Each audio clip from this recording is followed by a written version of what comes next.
हाँ नंदिनी, तो ये बताओ कि वो चिट्ठी तुम्हें कब मिली थी? जी, शादी के अगले दिन। कमाल है, शादी के अगले दिन ऐसी चिट्ठी आती है और तुम्हें पता भी नहीं है। और तो और कल्याणी ने तुमसे इसके बारे में बात ही नहीं की। मेरी समझ में नहीं आता, कैसे पति पत्नी हो तुम? अरे ऐसी भी क्या दुश्मनी कि किसी की शादी बिगाड़ने के लिए उसके दरवाजे के आगे बच्चा छोड़ दे?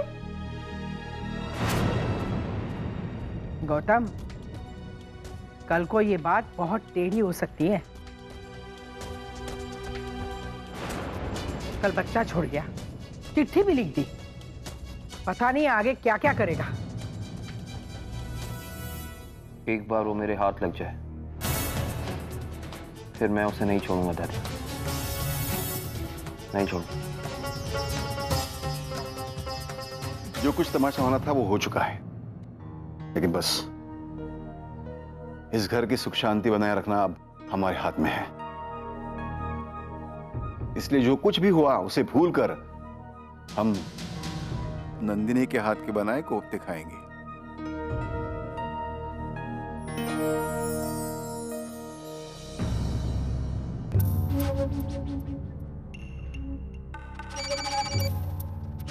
हेलो, क्या हुआ आज? कौन बोल रहा है? मैं आपके बहू की बहन की सास। एक मिनट।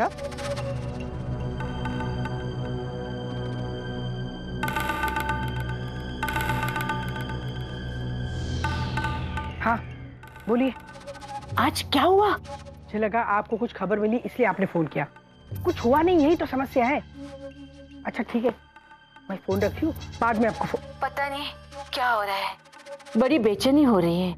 यहाँ भी तो गोविंद और पल्लवी अभी तक आए नहीं है। घर तो अभी तक कल्याणी भी नहीं पहुंची है। हाँ, कहीं हमारे पीठ पीछे कुछ ऐसा तो नहीं पकड़ा है जिसकी हमें खबर ही नहीं? हाँ, हो सकता है, हो सकता है।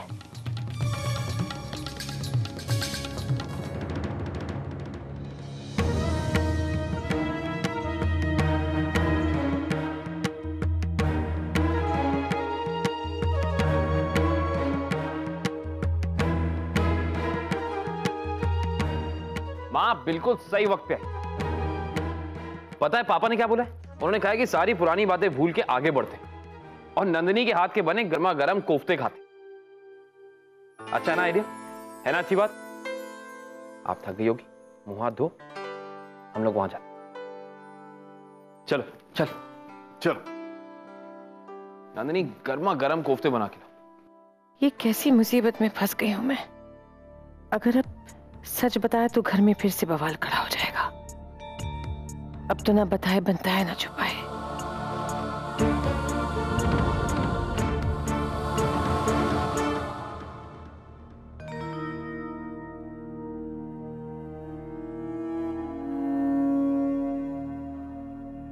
ये सोचकर मन कांप उठता है कि क्या होगा जब प्रेम को सच्चाई के बारे में पता चल जाएगा।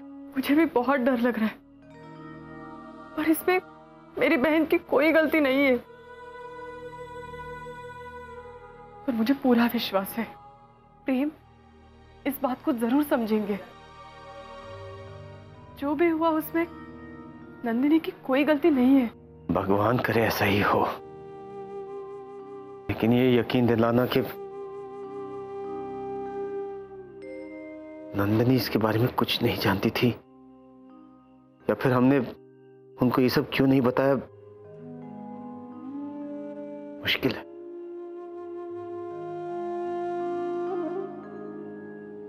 और अगर नंदिनी सच्चाई जानने के बाद हमसे नफरत करने लगे तो?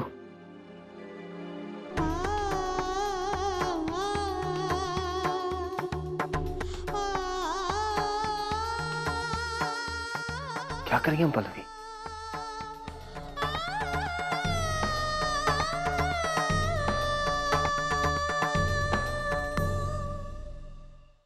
All's well that ends well. क्यों डैड? यस, मैं आज तो जी भर के श्रीखंड खाने वाला हूं। लेकिन है कहां श्रीखंड? है? पापा मैं काम करता हूँ, नंदिनी को बुला के लाता हूँ। श्रीखंड भी आ जाएगा। हाँ। ज्यादा श्रीखंड नहीं खाना, डायबिटीज हो जाएगा। अरे नहीं आई, एक दो बाउल। नंदिनी,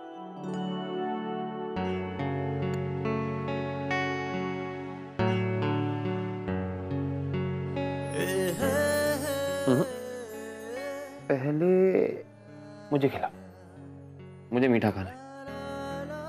प्रेम, सबके साथ बाहर डाइनिंग टेबल पे। नहीं, यहाँ पर। नहीं प्रेम, बाहर।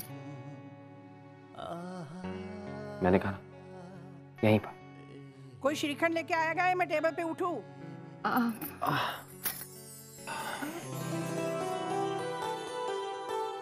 बच गई तो, वरना ये सारा श्रीखंड यहीं खत्म हो जाता। चलो बाहर चल के श्रीखंड खिला दो।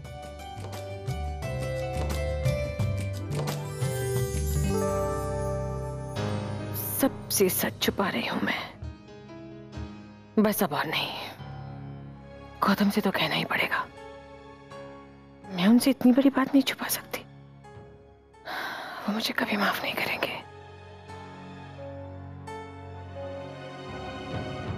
उसे उसके जिंदगी के इतने बड़े हादसे के बारे में कुछ याद नहीं रहा, और हम भी उसे ये सब याद दिलाना नहीं चाहते थे।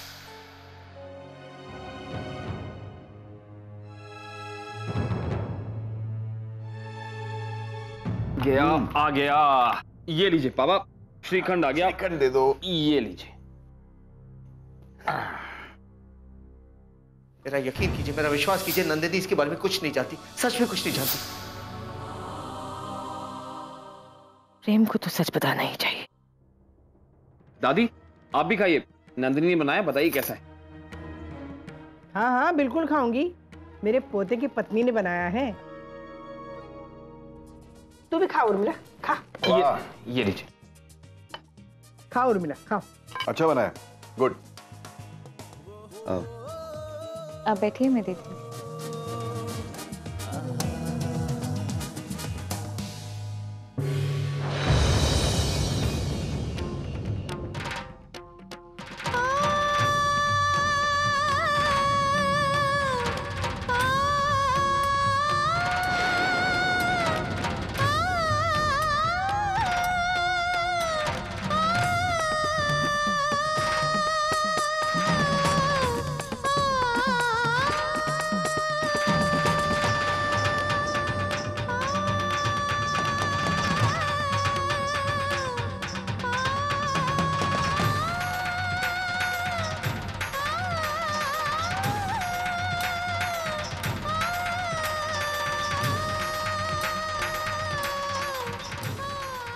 चलो, मेरा पेट तो भर गया।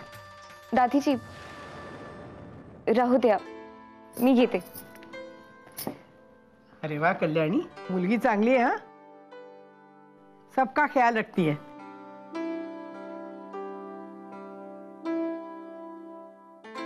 बेटा ये टेबल जरा साफ कर लेना। हाँ,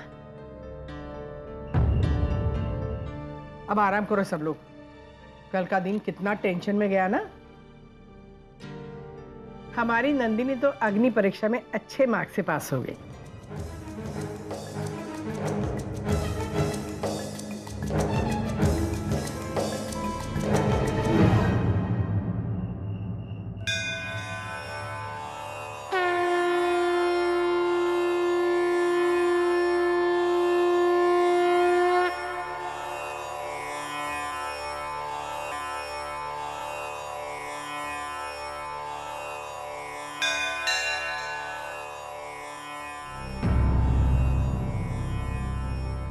क्या होगा नंदिनी के घर? कल्याण जी ने सबको सच बता दिया होगा। कोई भी पति अपनी पत्नी का एहसास कैसे स्वीकार कर सकता है? अगर प्रेम की जगह आप होते तो तुम ऐसी बातें क्यों करते हो जिनका कोई जवाब नहीं?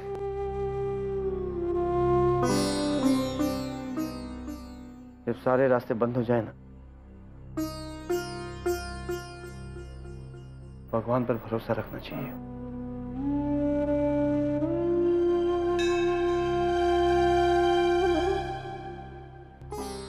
नंदिनी ने कभी किसी का बुरा नहीं किया है, उसका अच्छा ही होगा। भगवान ने अब तक नंदिनी के हर कदम पर उसकी मदद की है, आगे भी करेंगे।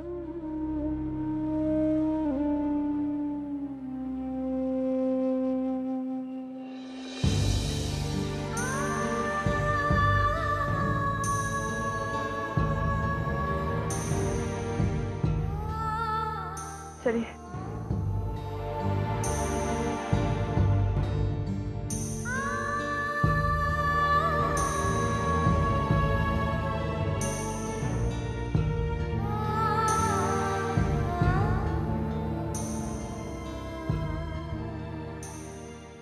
हे देवी माँ, सिर्फ मैं जानता हूँ कि सच क्या है और मैं किसी से कह नहीं पा रहा हूँ। जब पता चलेगा कि नंदिनी के साथ हुए हादसे का जिम्मेदार कौन है, तब हे देवी माँ, अब तू ही राह दिखा।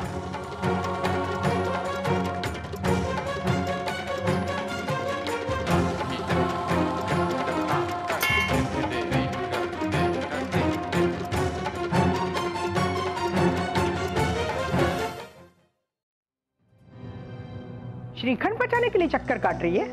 घर में बस मिठाई बांटना बाकी है। आप खुश हैं? उर्मिला, आंख और कान में 4 उंगलियों का फर्क रहता है। अब इसका क्या मतलब हुआ? उर्मिला, उर्मिला, जो कानों से सुना उसे अनसुना कर, लेकिन जो आंखों से देखा ना, उस पे ध्यान रख। जो मैंने देखा है ना अपनी आंखों से, उससे मैं बहुत परेशान।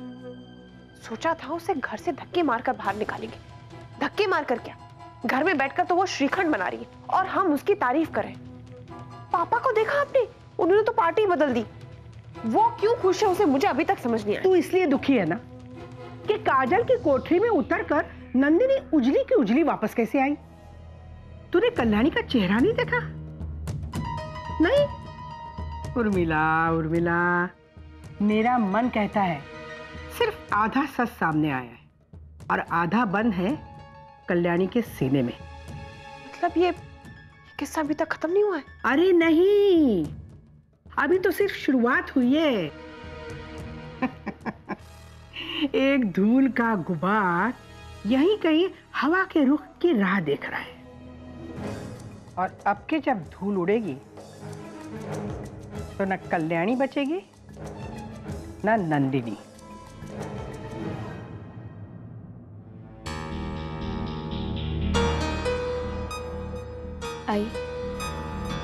आई दूर।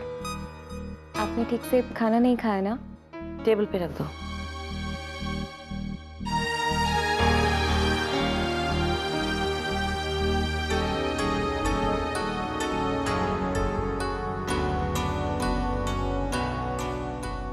आई, आप मेरी वजह से बहुत परेशान है ना?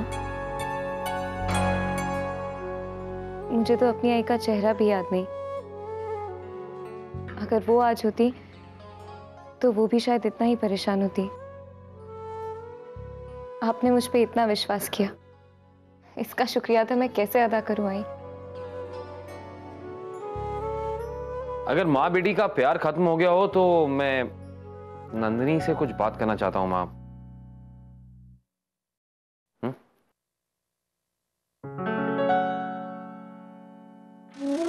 अपनी छोटी बहू की बहुत चिंता कर ली कल्याणी। उसके लिए भागदौड़ की, उसे निर्दोष साबित किया, लेकिन बेटी के बारे में कुछ सोचा है? क्या हुआ प्राप्ति को? नहीं, अभी तक शायद कुछ हुआ नहीं है, लेकिन जब तक होगा नहीं तब तक जागोगी नहीं। दादी, अपने साथ टेबल पे खाने पे नहीं थी, कुछ ध्यान में आ रहा है? एग्जाम्स चल रहे हैं, अपने कमरे में होगी आई। होगी या है? कल्याणी, दोनों में फर्क है। तुझे तो ये भी नहीं पता है कि वो घर में है या नहीं।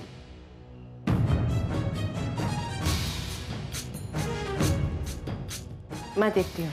आइए आप रुकिए, मैं देख कर आती हूँ।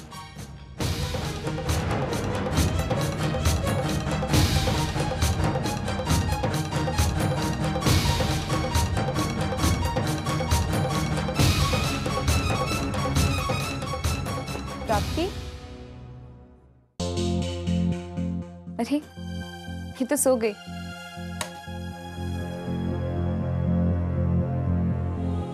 प्राप्ति, चलो उठ जाओ, खाली पेट नहीं सोते। खाली पेट सोने से बुरे सपने आते हैं। देखो सब नीचे कितना चिंता कर रहे हैं। प्राप्ति,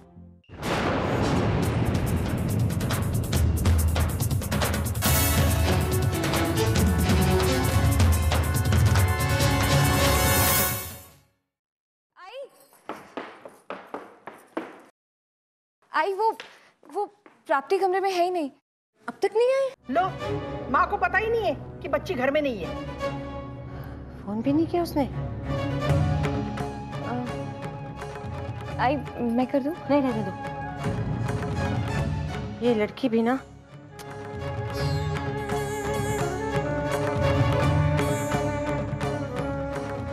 फोन भी बंद है। ये पहली बार थोड़ी हुआ है, कल परसों की बात है। वो अपने फ्रेंड के घर रहने गई। नंदिनी को बताया था उसने? हाँ ये बताया था ना मैंने उस दिन, वो गई थी।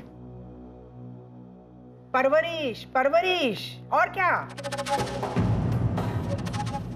लेकिन मेरी बहू को तो उसका करियर, उसका हॉस्पिटल, उसकी समाज सेवा, इससे फुर्सत ही नहीं है। अब बच्चों की परवरिश वरिश करना तो मतलब नहीं रखता है ना।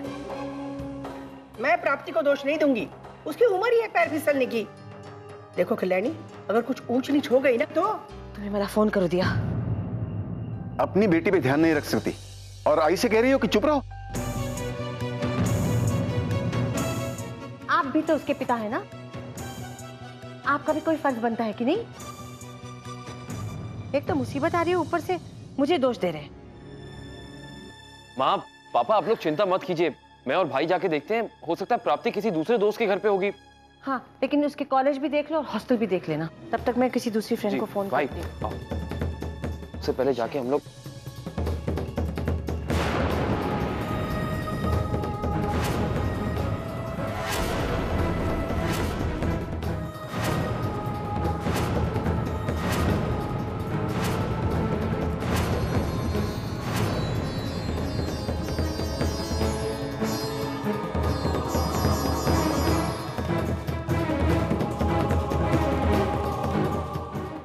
अब तक ये कोई वक्त है घर आने का?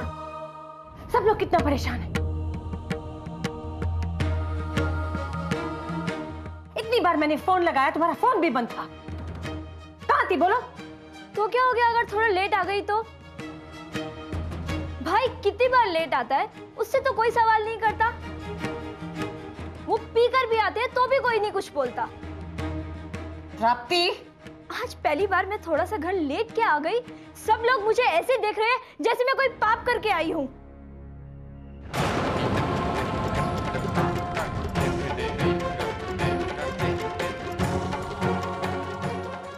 मम्मा, मैं अपने फ्रेंड्स के साथ थी। इतनी रात फ्रेंड्स के साथ? Why are you so shocked? मैंने फ्रेंड्स का, बॉयफ्रेंड्स नहीं। प्राप्ति, मम्मा प्लीज, मैं आपसे और बहस नहीं करना चाहती। मुझे नींद आ रही है, मैं जा रही हूँ। एक मिनट, तुम्हें पता है कितना खराब टाइम है आजकल? पूना में रोज कैसे कैसे केसेस होते हैं। कल के बाद से तुम मुझसे पूछे बिना कहीं नहीं जाओगी, समझी? ये रूल्स मेरे लिए इसलिए है क्योंकि मैं एक लड़की हूँ।